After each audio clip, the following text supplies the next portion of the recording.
Okay, so I believe we have successfully pulled most people over from the last session.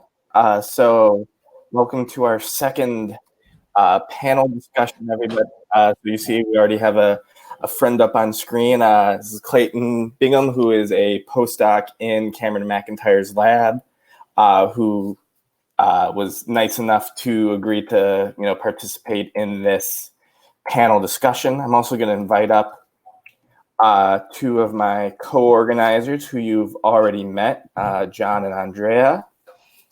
So let me do that.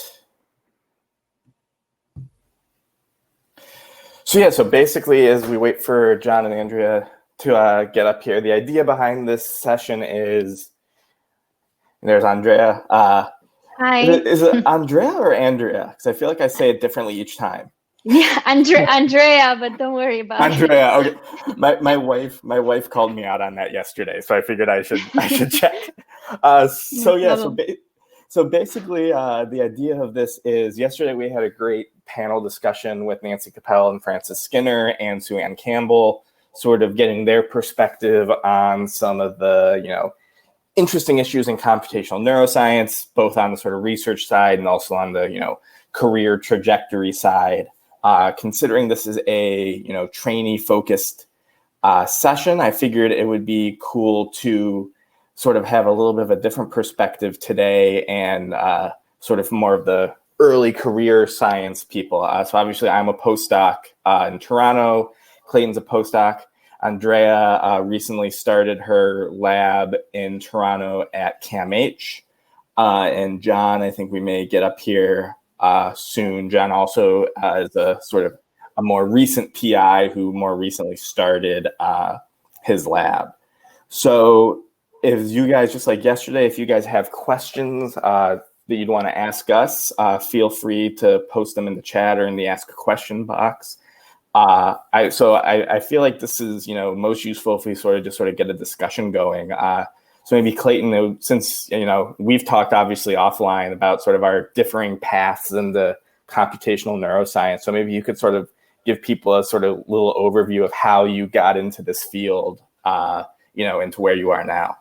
Sure. Yeah. So I started out with a lot of kind of fundamental interest in problems in biology, and I quickly came to realize that just having an understanding of principles of biology really isn't enough to tackle the kinds of health challenges that we see, particularly in neuropathology. And I quickly realized that all the therapies that I was most interested in were being developed by engineers. And so I realized that I needed to double down on my engineering expertise. And really all the coolest people that I came across were, kind of working in this space where they, wanted to work on neuroscience problems, but they wanted to use engineering methods and wanted to kind of work at the nexus of clinicians and engineers and neuroscientists and put all of that together into this highly interdisciplinary space. And so I quickly realized that that's what I wanted to be. And so I think that pretty much maps out my whole training pathway from that point. Went biology, then heavily into engineering, signal processing, control theory, biomedical device engineering, neural engineering, and you can pretty much follow me all the way, from a little engineering school in northern Utah to LA, where I was at USC, and now Case Western. I'm just like, doubling down on this pathway where we have such a strong interdisciplinary kind of a research center. So that's how I got where I'm at. Awesome. So I guess Andrea and John, I think it would sort of be interesting for people to hear, and again, for those who aren't aware, you guys are sort of two of the founding members of the new Crimble Neuroinformatics Center in Toronto. So maybe you guys could sort of talk a little bit about how you found your way into computational neuroscience and obviously to the point of getting your own labs, up and running? So for me, and this connects John and I a little bit, I did my PhD with Randy McIntosh at the Rodman Research Institute. And I got really interested in modeling from kind of working in Randy's group. And then I got interested in computational psychiatry in particular, actually in two ways. So I volunteered at CAMH on one of the schizophrenia wards just when I was finishing undergrad in Toronto, and I got very interested in schizophrenia and trying to understand why treatments were just so kind of were chosen based on trial and error and so forth. And then I heard a talk by Klaas Enno Stefan at CAMH talking about modeling and using these model-based approaches to predict treatment response in psychosis. So I was really impressed by that approach, and basically decided that after I complete my PhD, I will join Klaas wherever he goes to try to tackle these questions. So he accepted a professorship in Zurich, so that brought me to Zurich.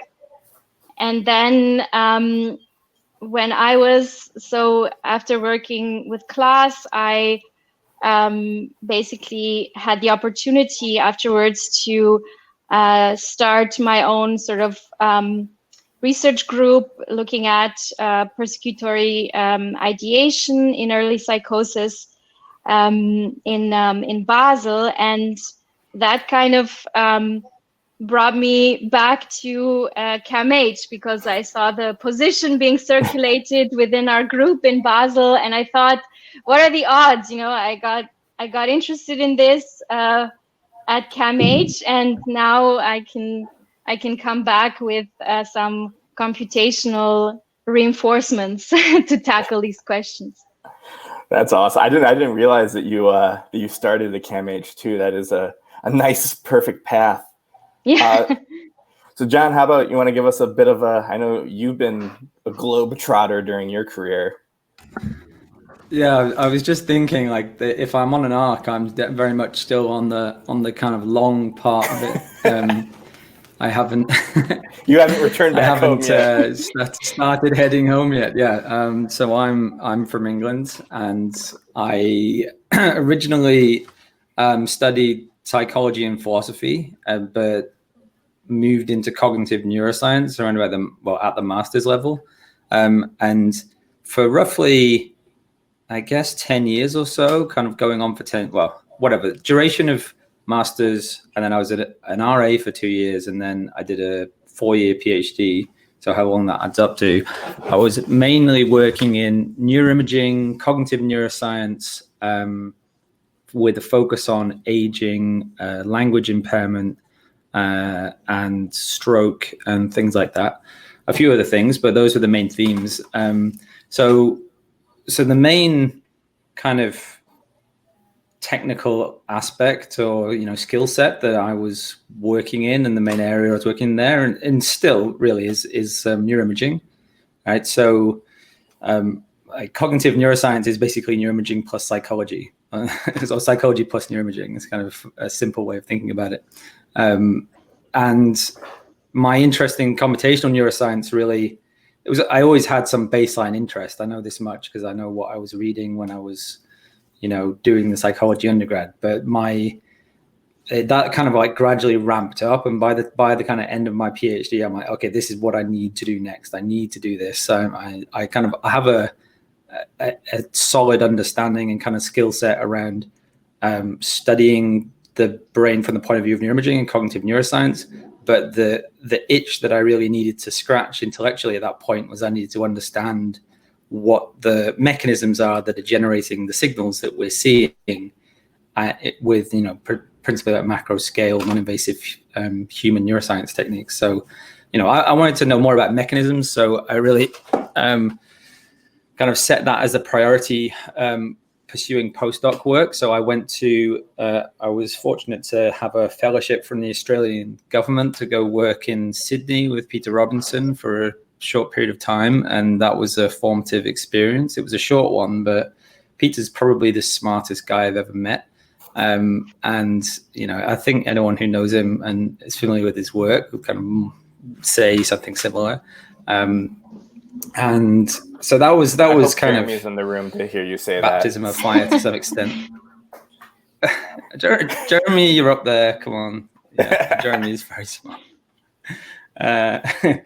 Bit of a baptism of fire working in Sydney, but then I came to Toronto, and this is the connection point that Andrea was referring to, as I came to Toronto and worked with Randy McIntosh, and that was that kind of set me to where I am now, which is the research that I do is I often describe as like combining neuroimaging and whole brain modeling or large scale brain network modeling. And they're really integrated, right? So I couldn't do one of them without the other. Like the type of computational neuroscience that I do is it's heavily data driven, both in terms of the way that we construct the models from an anatomical point of view, as in building networks, very kind of like Cameron was talking about earlier, this connectomic approach. That's heavily neuroimaging driven, and that field has really developed in the last 10 years or so. It's really interesting and kind of it ages me a bit to say that I feel like I kind of saw connectome-based neural mass modeling as a paradigm basically emerge, and now you could say kind of mature. So the approach of like combining neuroimaging and kind of brain network analysis for neuroimaging with macro scale neurophysiological modeling and trying to derive insights with that combination of tools is now, a flowered field, I would say. There's lots of questions, but that's the area that I work in. And then kind of wrapping up what the focus is now and where I kind of ended up in this trajectory is working with Jeremy was the main driver of that after an excellent spell with Randy and with the virtual brain family is focusing on brain stimulation. So brain stimulation is just a really fascinating scientific problem, and there's a lot of things we just don't understand about how electricity modulates and affects neurons.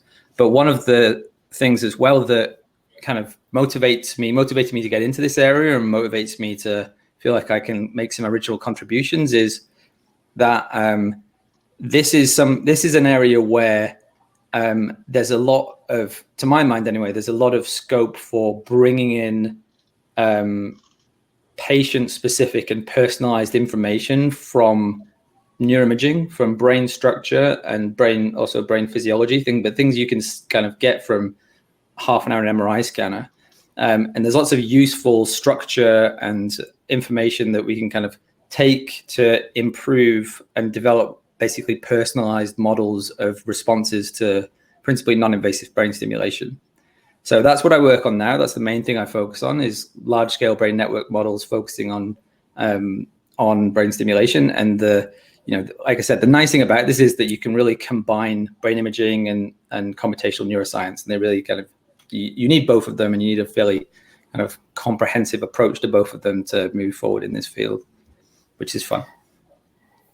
Yes, thank you, guys. I think there's a common thread between all of our stories, which is it's a very winding path to this type of research. There's no clear-cut path to finding your way into computational neuroscience research, partially because it's such a broad tent, right? And so I think this gets in nicely into the first question we have in from Daniel, who asked, what was the worst and the best career decision that you made on your way to where you are now? So I guess I'll go really quickly. So I think the worst career decision I made was back in undergrad, where I sort of very much limited myself. And when I started out my degree, I sort of came into Duke as a math major for no other reason than I was always good at math. It wasn't because I liked math necessarily. It wasn't because I knew what I wanted to do with it. It was just because, everyone always told me I was good at this, so let's go, pursue that at college. And because of that, I sort of spent a lot of time sort of floundering about, trying to make that work as opposed to sort of looking for, the actual, thing that would turn into a career. And then, sort of related to that, I think the best career decision I made was sort of purely by chance, which was I just happened to have a professor who I loved, who was in mathematical biology, who sort of recommended me for a mathematical biology summer program. And I ended up working with Michael Reed, who's a really big name in the field, and who, turned me on to computational neuroscience. And I was actually doing a baby summer project on Parkinson's where I was literally modeling 4 neurons, and I thought I was modeling the basal ganglia. And I thought, oh my God, this is so cool. And my parents were like, oh my God, you're going to cure Parkinson's with your computer, Scott. And I look back at that now and just laugh hysterically at how stupid that was and how, optimistic I was. But it was really cool that, I finally got to see, okay, I don't need to be a mathematician. I can use math to study something I'm actually interested in. I can use it as a skill rather than an end in itself.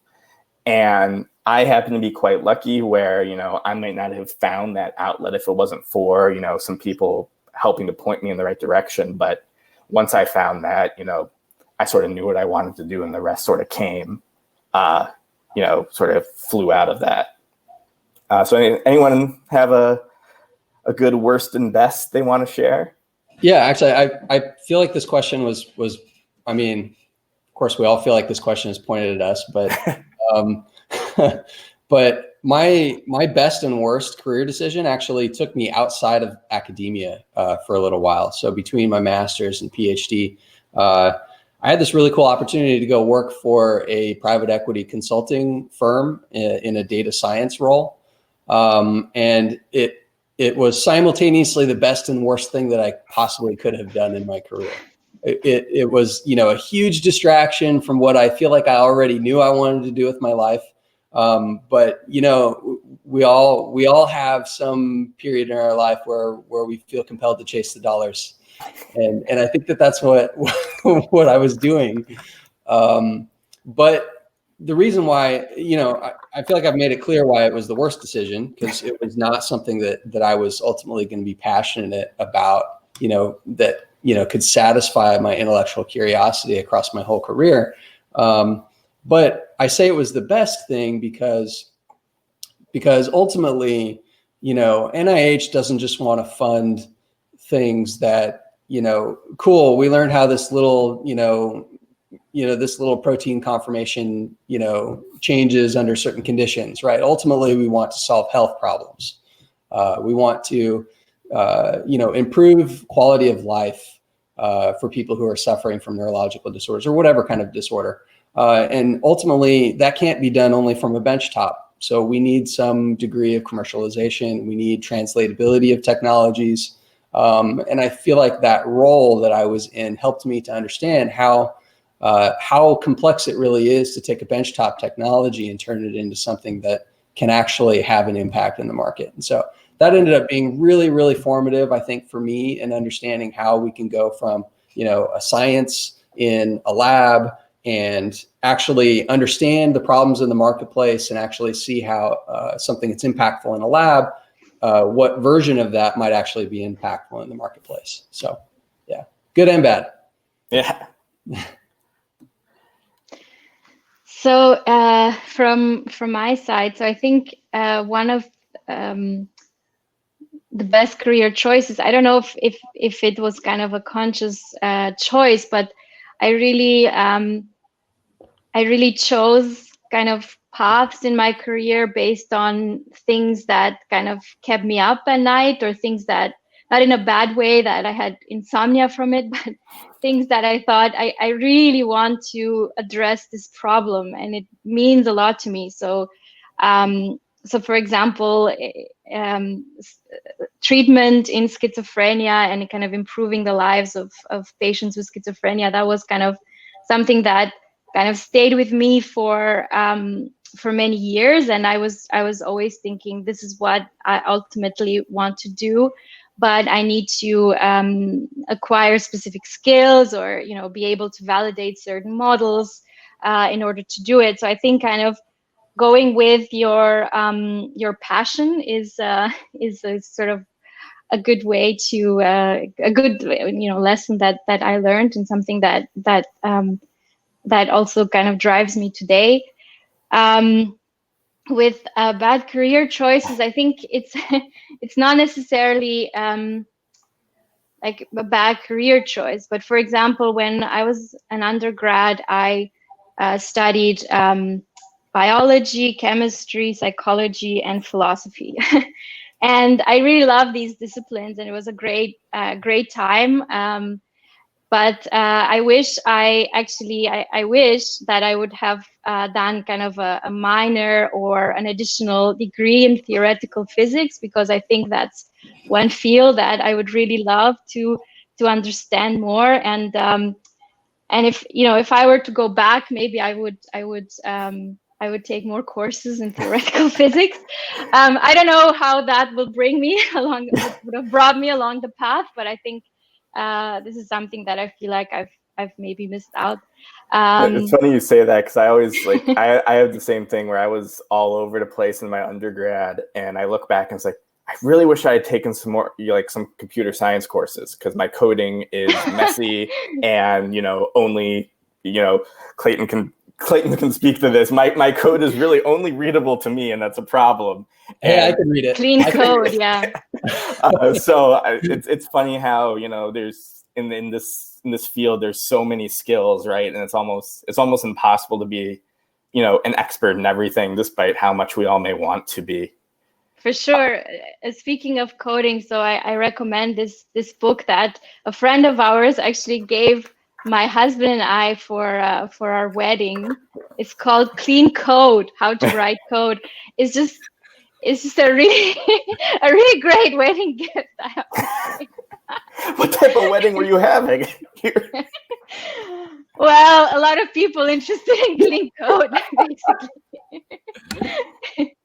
Geek's wedding. Yeah, geek's wedding. Oh man, so John, I know your worst career decision was going and spending years with Jeremy. So what was your best? For all who don't know, Jeremy is Jeremy is the donkey that we all like to pile on in Toronto group.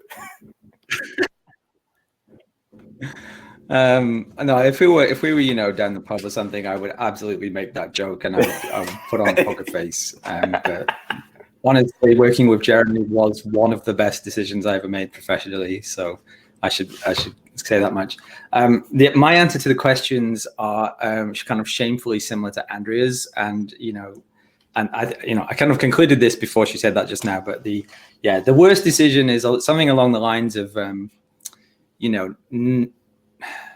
I actually haven't taken a formal maths class since I was 16. That's kind of to my shame. It's all been autodidactic since then for me, and that's it kind of helps to I got to make you kind of intellectually independent, I guess, right? So this is like a useful point. I made this to young undergrads and people all the time. Is like there's stuff you study in your degree program, your curriculum, but at some point around about age 21 or thereabouts, like you're your own person, and your kind of intellectual trajectory is like it's not necessarily, it doesn't have to be, and it shouldn't be a sum of the courses, a subset of the courses that were available at your university when you were there, right? Like the world of learning is bigger than the departmental course offerings.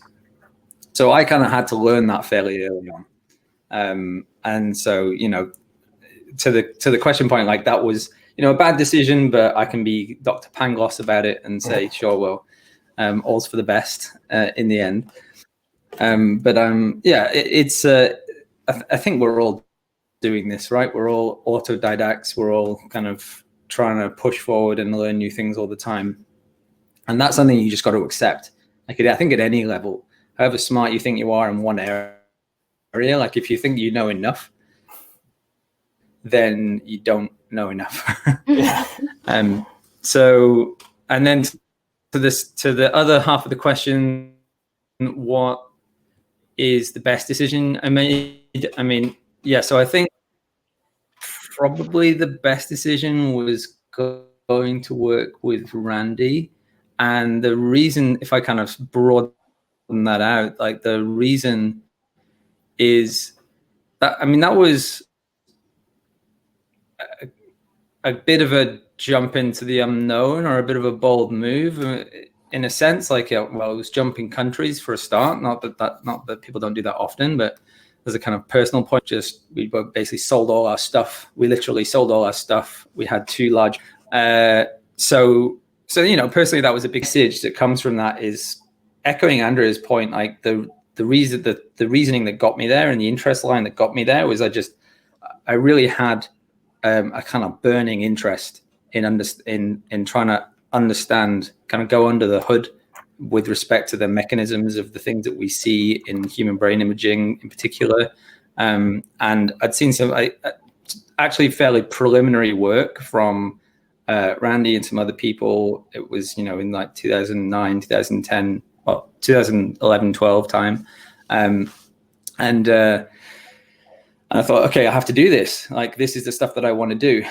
So, and that was both, a kind of gut decision, but at the same time, there's a certain sensible strategy to it, which is, like I said, so taking a core thing that I basically had built out during the PhD, which is good chops for dealing with brain imaging, and then finding like the next thing that I can kind of attach to it, and so that I can study all of those things together, and that they both feed off each other. And that was kind of the rationale, maybe post hoc, or I can kind of explain it more clearly than it was at the time. But that definitely seems like the right way to plan your next stage, is try and find something that appends to what you're doing, but then it makes both of the things that, both of those components stronger than they otherwise would be on their own. Awesome. So we have one other question in the chat here, which I think is worth going on, because it sort of gets a little bit to what Clayton was talking about, and that sort of translation aspect of things. So the question was, what are the major breakthroughs of neuroscience that have made an impact in clinical practice? And I think, we could talk about that more specifically, in terms of computational neuroscience. And I was sort of struck by that, because off the top of my head, it's sort of hard to come up with a specific example necessarily. And I think we could debate whether or not that's, a good thing or a bad thing or an indifferent thing. I'm always struck by, I love telling the story from my math days of the guy who invented the mathematical field of number theory was well known for saying number theory is the best field of mathematics because, it has no application. It's just pure math for math's sake. And it turns out that number theory ended up being the, core of all our, RSA cryptography. So all of our computers are secured based upon number theory. So this guy who created the field that he wanted to have no application ended up being one of the most useful applications of math, perhaps of the last century.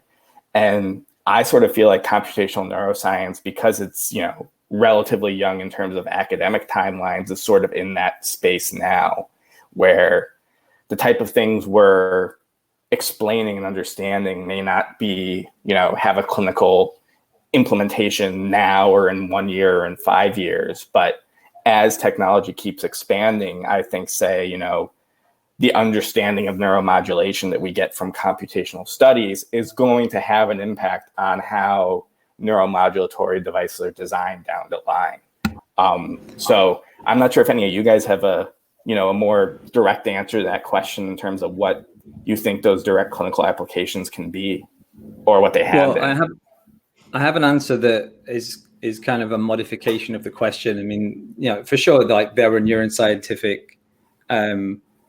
breakthroughs that are helping patients today, right? You probably know this, right? You heard about this already.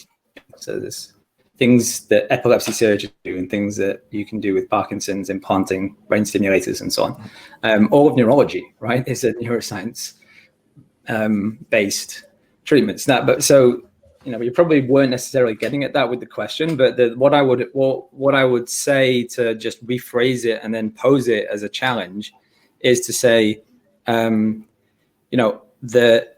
methodology of 20th century clinical medicine has really been trial and error, black box. Here's a hammer.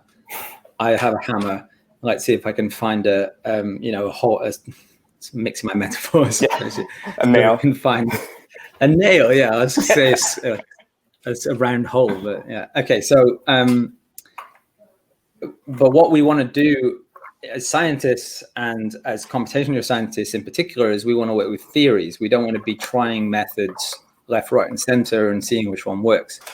So the challenge, and this is quite a motivating challenge, and to some extent I identify with this in my work, is that what we want to be able to do in the 21st century is be more in the realm of precision engineering, in the sense that we want to have theories, we want to have models and theories that we can use to, predict and propose on the basis of understanding what we should do, what tools we should develop, what therapies we should design, how we should design the therapies, what are the details, right? Rather than how it's gone so far in all of human history so far, which is, okay, well, here's a magnet, let's try a magnet. Okay, here's a drug, let's try this drug. Okay, all right, we're still in that regime, but we want to break through that regime, and we want to break through by having computationally and mathematically articulated theories, and that we like to think that will serve us well in that task. But really, yeah, this is a challenge for the 21st century and for everyone in the event to take up. So at risk of putting my foot in my mouth, I feel like I obviously have a clear bias in my own career toward electroceuticals, and I feel like the answer to this question is really, really clear for electroceuticals. We essentially didn't begin real clinical application for electrical stimulation until we understood the underlying biophysics. Even at the very Hodgkin-Huxley level, like these channels, these ion fluxes are what's causing neural activity.